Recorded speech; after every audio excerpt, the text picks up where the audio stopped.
जैसे घाट की कोई महिमा नहीं है, महिमा गंगा जल की। और गंगा जल किसी नाले में भी बह दिया है तो वो भी कल्याण करेगा। और अगर श्रवण कल सूरा वही साधु निंदा सोए, तो भैया महिमा है वो कथा की है या महिमा चर्चा की है। वक्ता तो सभी कोई है। आप संसार की चर्चा करके वक्ता बनते हैं, हम लोग भगवान की कथा की चर्चा करके वक्ता बनते हैं, पर महिमा कथा की है नहीं कि वक्ता की।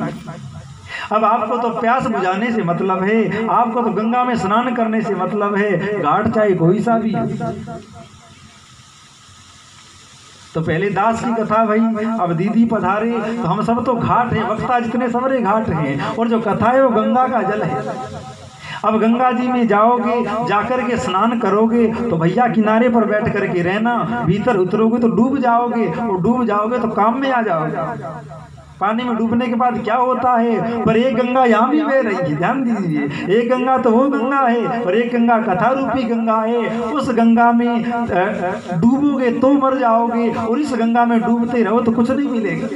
कुसरो दरिया प्रेम का उल्टी या की धार, जो तरा सो डूब गया और जो डूबा सो पार। तो भैया गोविंद किसको मिले हैं, कृष्ण किसको मिले हैं, जो उनकी लीला में डूब गया है, जो उनके चरित्र में डूब गया है। आप बैठे तो कथा में हो, पर अगर घर गृहस्थी की याद आती, शरीर की याद आती, तो तुम डूबे नहीं हो। और जो डूब गया वो चिल्लाता नहीं है। अगर तुम डूब गए होते तो कोई पंडाल दिखाई नहीं देता, कोई वक्ता दिखाई नहीं देता, पड़ोस में बैठा व्यक्ति दिखाई नहीं देता, सामने नाचता हुआ कृष्ण दिखाई दे जाता, अगर डूब गए होते।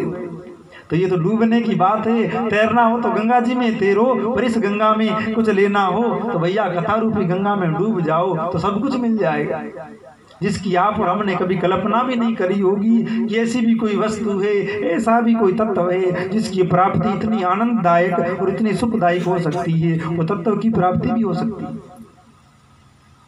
विद्वान होना कोई बड़ी बात नहीं।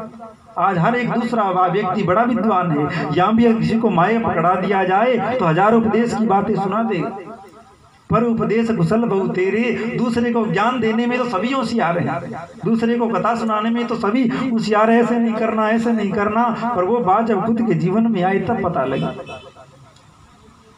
कायरानो काम न थी मार्ग चे सूरानो। नरसिंह जी कह रहे हैं कि भैया भक्ति कोई कायरों का काम नहीं है, भक्ति तो वही कर सकता है जो सूरवीर हो। जैसे शेरनी का दूध या तो शेरनी के बच्चे के पेट में टिकता है, और या सोने के बर्तन में धरा जाए तब टिकता है, उसी तरह जो कथा है, जो भक्ति है, वो शेरनी का दूध है। या तो तुम ठाकुर के ऐसे लाडले भक्त बन जाओ कि उस भक्ति रूपी दूध को पचा सको, और या तपस्या करके साधना करके अनेक अनुष्ठान करके हृदय को तपा करके सोना बना लो। तो भैया दो स्थिति में जीवन में भक्ति आ सकती है। अन्यथा 6-7 कथा दास ने सुना दी है, 8वीं अभी हो रही है, और कथा होती रहेगी, कुछ नहीं होने वाला है जब तक खुद निश्चय नहीं करेंगे, जब तक खुद तैयार नहीं हुए। खाली कथा में बैठ गए, वक्ता की बात सुन लेनी, ताली बजा दिए, भजन सुन लेनी। दीदी कथा बड़ी सुंदर कहती है, बड़ी मधुर आवाज है, बड़ा सुंदर स्वरूप है, इससे काम नहीं बनेगा।